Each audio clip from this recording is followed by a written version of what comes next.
അങ്ങനെ ഞങ്ങൾ ഡോക്ടറിന് വേണ്ടി വെയിറ്റ് ചെയ്തുകൊണ്ടിരിക്കുമ്പോൾ റാണച്ചേട്ടൻ ഇതേ എവിടുന്നോ ഓടി വന്നിട്ടുണ്ട്.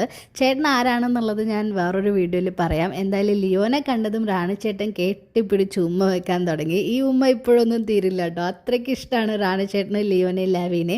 ഇത് കണ്ടപ്പോൾ സത്യം പറഞ്ഞാൽ സന്തോഷം കൊണ്ട് കണ്ണ് നിറഞ്ഞു പോയി. എത്ര ലക്കിയാണ് എൻ്റെ ലിയോ ലാവി, എത്ര പേരുടെ സ്നേഹമാണ് അവർക്ക് കിട്ടുന്നതെന്നൊക്കെ ആലോചിച്ചു.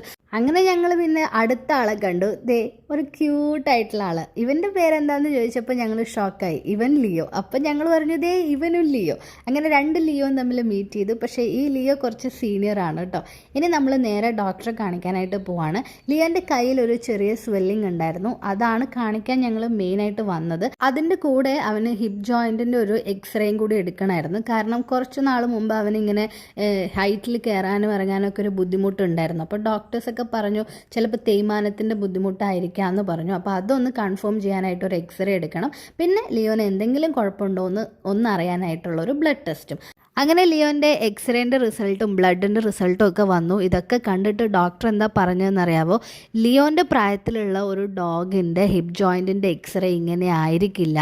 അത്രയും പെർഫെക്റ്റ് ആണ് ലിയോൻ്റെ ഹിപ്പ് ജോയിൻറ്റ്, ഒരു പ്രശ്നവും ഇല്ല. അതേപോലെ ബ്ലഡ് ടെസ്റ്റ് ആണെങ്കിലും ആ ഒരു പ്രായത്തിലുള്ള ഡോഗിൻ്റെ ബ്ലഡിൽ ചിലപ്പം ക്രിയാറ്റിൻ ലെവലൊക്കെ ഹൈ ആയിരിക്കാം. അങ്ങനത്തെ ഒരു പ്രശ്നവും ഇവൻ്റെ ബ്ലഡ് ടെസ്റ്റിൽ നമ്മൾ കണ്ടിട്ടില്ല.